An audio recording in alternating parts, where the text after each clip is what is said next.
आता मला अनेक जण बीजेपीचा दल्ल्या आहे, बीजेपीचा तू चाटुकार आहे, तुला बीजेपीने पोचलेला आहे.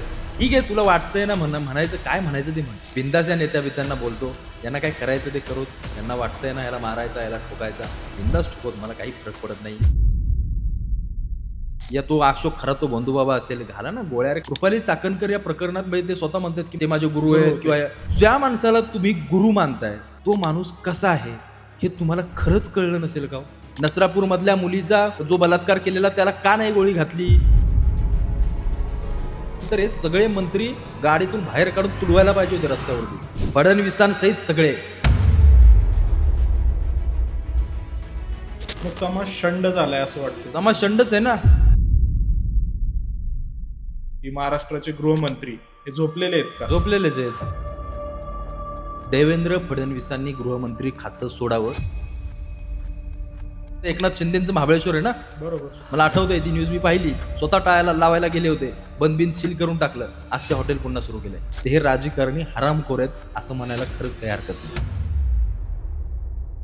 कॉक्रोच जनता पार्टीचा जन्म हा भाजपमुळेच झालाय. निश्चित निश्चित. कॉक्रोच जनता पार्टीला मी स्वतः समर्थन केलं असतं, एक मराठी माणूस म्हणून. उद्या जर ही तरुणांची पळी रस्त्यावर उतरली तर भारताची नेपाळ सारखी परिस्थिती नाही होणार का?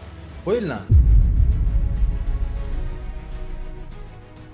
सरदार पिलाजी गोळ्यांचे वंश हो हो हो.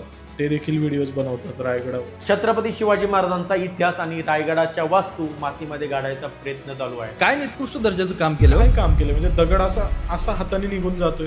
केलेल्या कामाचं- संभाजीराजांना या सगळ्या गोष्टी सांगाव्या लागतील, किंवा ते मला तर पहिला त्यांच्यावरतीच डाऊट येतोय.